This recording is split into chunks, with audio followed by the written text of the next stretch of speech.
Introduction and Preparation.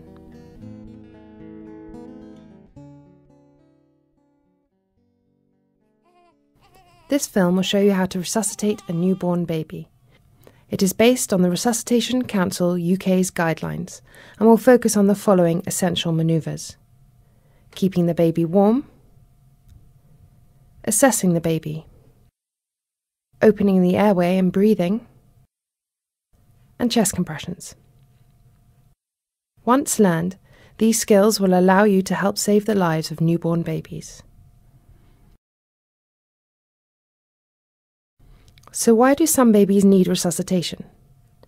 If a fetus experiences a significant lack of oxygen before or during delivery, its breathing movements become deeper and more rapid. The heart rate at this point remains normal, but if oxygen levels continue to fall, all breathing movements stop. This is called primary apnea, and at this point, the heart rate will also fall. If the oxygen levels fall further, the fetus begins to make deep, slow, gasping movements. When the gasping stops, the fetus then enters terminal apnea.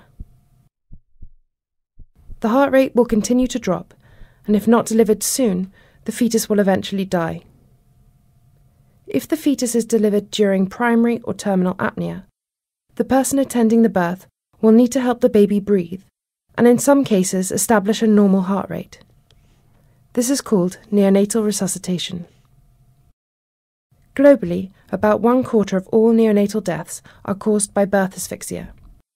Birth asphyxia is defined as the failure to initiate and sustain breathing at birth. Effective resuscitation at birth can prevent most of these deaths, but resuscitation needs to proceed rapidly. The birth attendant has about 30 seconds to achieve a response from one step before deciding if another intervention is needed. The first 60 seconds are the most critical. The need for resuscitation is often unexpected, therefore the person attending the birth should be trained in neonatal resuscitation and well prepared at every delivery. Preparation. Firstly, it is important to find out if the mother has experienced any conditions that may put the baby at greater risk of needing resuscitation. Is she expecting twins? Is the baby preterm or small? Ask the mother if she has had any infections during the pregnancy. If she has been in labour for over 10 hours. And if she has had any bleeding or evidence of meconium. Preparing the room is also essential. The room must be warm and free from drafts. This is to prevent the baby from getting cold. If you have a radiant warmer, switch it on. Make sure there is a good light source to assess the baby. This could be daylight, an overhead light, or a bright torch. Prepare a flat, firm surface with warm, clean towels. Equipment. A clean bag and masks of different sizes is essential. Ensure that it is working by testing it. A stethoscope and a reliable clock are also necessary to time the delivery and duration of resuscitation. Clean ties and scissors to cut the cord. Lastly, wash hands and put on your gloves.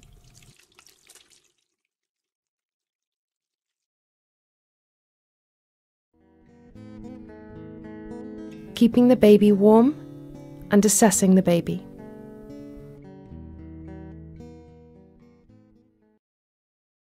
Keeping the baby warm. As soon as the baby is born, you should start the clock. The first minute is the most crucial time. You must work carefully and quickly to assess the baby, whether he or she is breathing fine alone, or whether he or she will need help with their breathing. The sooner the lungs are inflated, the better. As part of routine care of the newborn, rubbing and drying the baby and keeping them warm may stimulate some babies to breathe. Babies are born wet and as a result can become cold very quickly. This can lead to complications including death. Therefore, it is essential to dry the baby.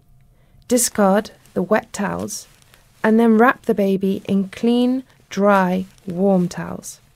Small and preterm babies lose heat more rapidly than bigger term babies, so it's extremely important to keep them warm. Assessing the baby. When a baby is delivered, a quick assessment is made of the baby's colour, tone, breathing, and heart rate. A healthy baby will establish regular breathing within 30 seconds. It will have good colour, meaning pink lips and tongue, a good tone, meaning good movement of its arms and legs, and will have a heart rate above 100 beats per minute. This baby does not need resuscitation. Keep the baby at height with or below the placenta until the cord is clamped, which will enhance placental transfusion of blood to the baby. The cord can then be clamped at the recommended 1 to 3 minutes after birth to minimise newborn anemia, and the baby can be given to the mum and kept skin to skin, as this will help to keep the baby warm. Early cord clamping, less than 1 minute after birth, should be done on any infant whose assessment shows they are not breathing and have a heart rate of less than 100 beats per minute, as you must act fast and begin resuscitation. If the baby is breathing adequately, it is safe to allow ongoing placental transfusion. A baby in need of resuscitation will not be breathing, will be floppy with very little tone, will have blue or pale lips and tongue, and will have a slow heart rate of less than 100 beats per minute. Every few seconds that goes by makes it more difficult to inflate the lungs, so where possible, you may need to call for further help.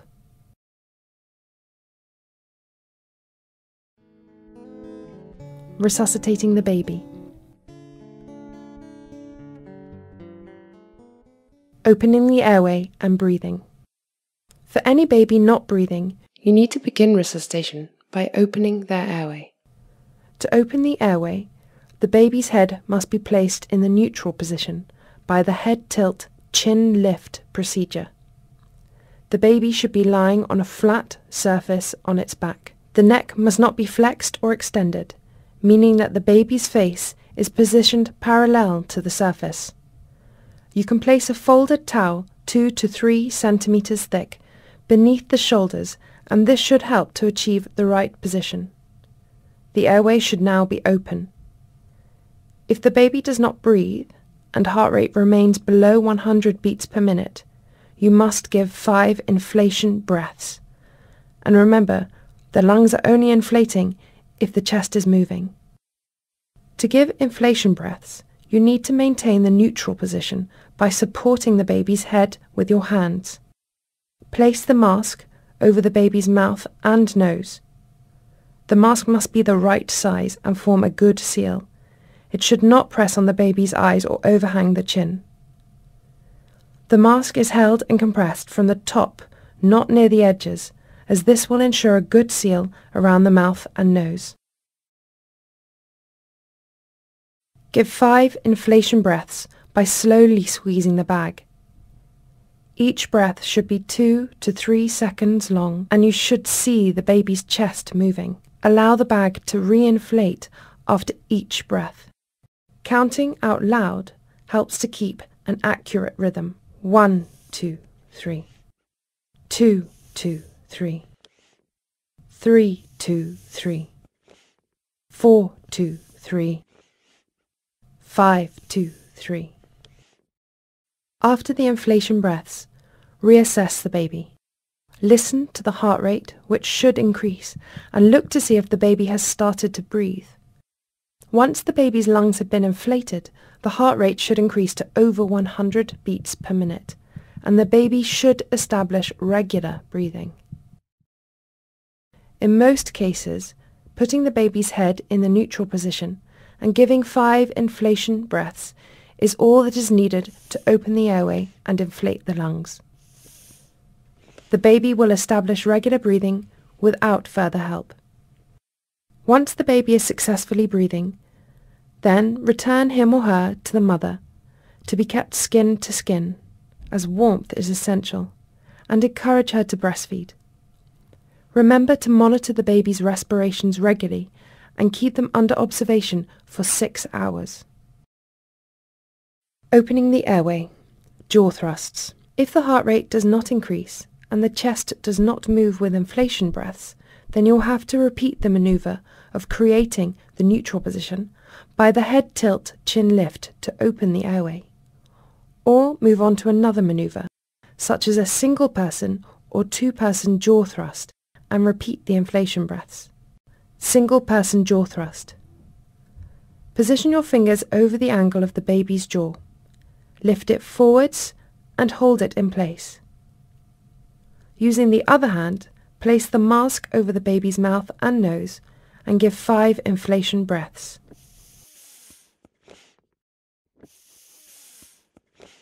Two-person jaw thrust. If another person is available to help you, then you may do a two-person jaw thrust. One person supports the baby's jaw forwards with both hands and holds the mask in place. The second person gives 5 inflation breaths by squeezing the bag. The person squeezing the bag does not need prior training and could be a relative or other available person. 1, 2, 3. 2, 2, 3. 3, 2, 3. 4, 2, 3. 5, 2, 3. After either of these methods, reassess the baby. Listen to the heart rate, which should increase, and look to see if the baby's chest has moved with inflation breaths. The baby should then establish regular breathing.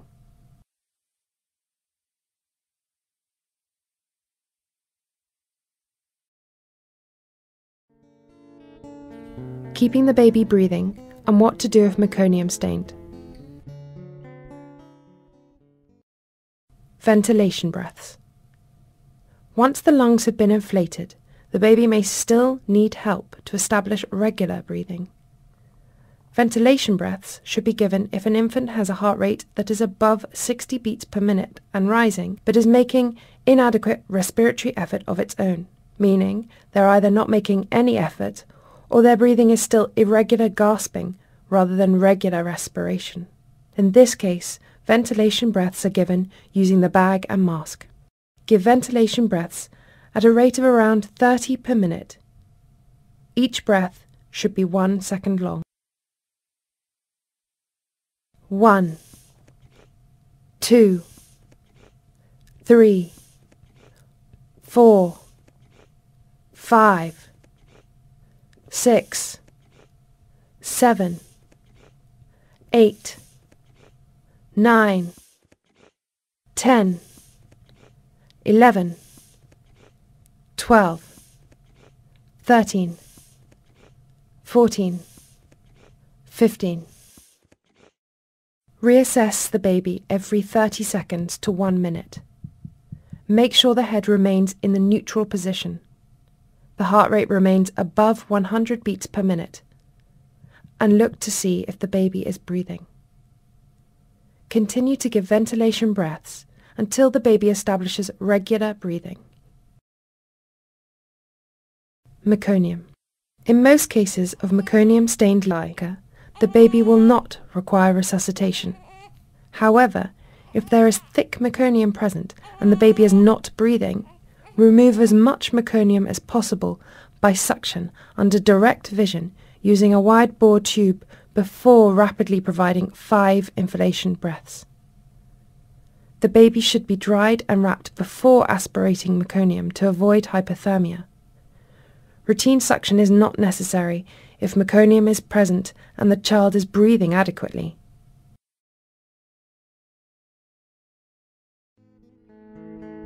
Chest compressions.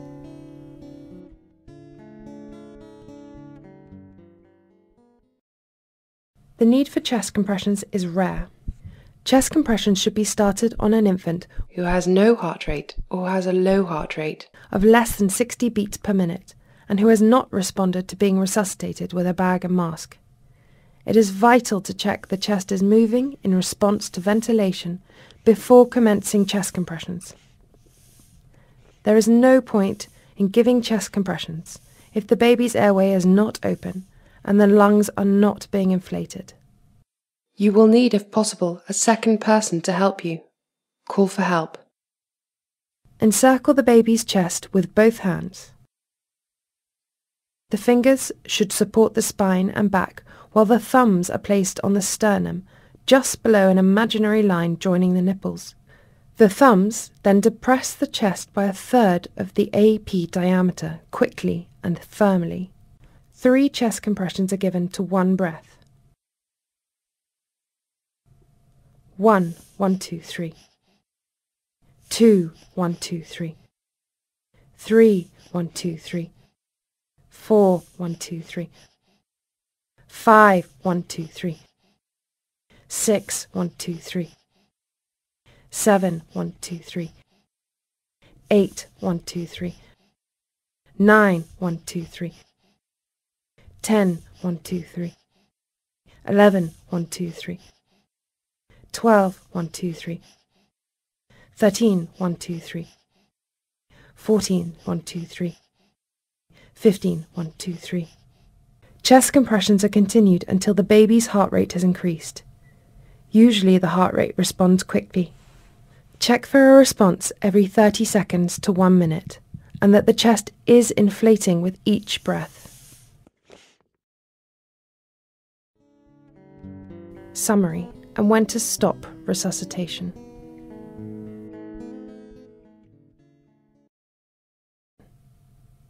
To summarise, be aware that assessing the baby happens immediately after delivery, and resuscitation begins straight away if needed. The longer the baby is without oxygen, the greater the risk of brain damage, so decisions and actions must be taken rapidly. The first minute of life is crucial. Keep the baby warm by wrapping him or her in a dry, warm towel. Assess the baby's colour, tone, breathing, and heart rate. Open the airway by putting the baby's head in the neutral position and give 5 inflation breaths using the bag and mask. If this does not work, use either a single or 2-person jaw thrust to open the airway and then give 5 inflation breaths. You may also need to give ventilation breaths. In rare cases, chest compressions are necessary. Reassess the baby after each intervention, listening to the heart rate and looking to see if the chest is moving. Remember, unless the airway is open and the lungs are inflated, there is no point in giving chest compressions. Therefore, it is essential in neonatal resuscitation to open the airway and ensure that the lungs are inflated. In the vast majority of cases, this is all that will be needed. When to stop resuscitation. This is always a difficult decision, and if possible, should be made by an experienced clinician. If the heart rate is not detectable, then it is appropriate to consider stopping, as the outcome is extremely poor, and the baby is unlikely to survive. Country guidelines vary as to when you should stop resuscitation attempts, from 10 minutes after birth to 20 minutes after birth.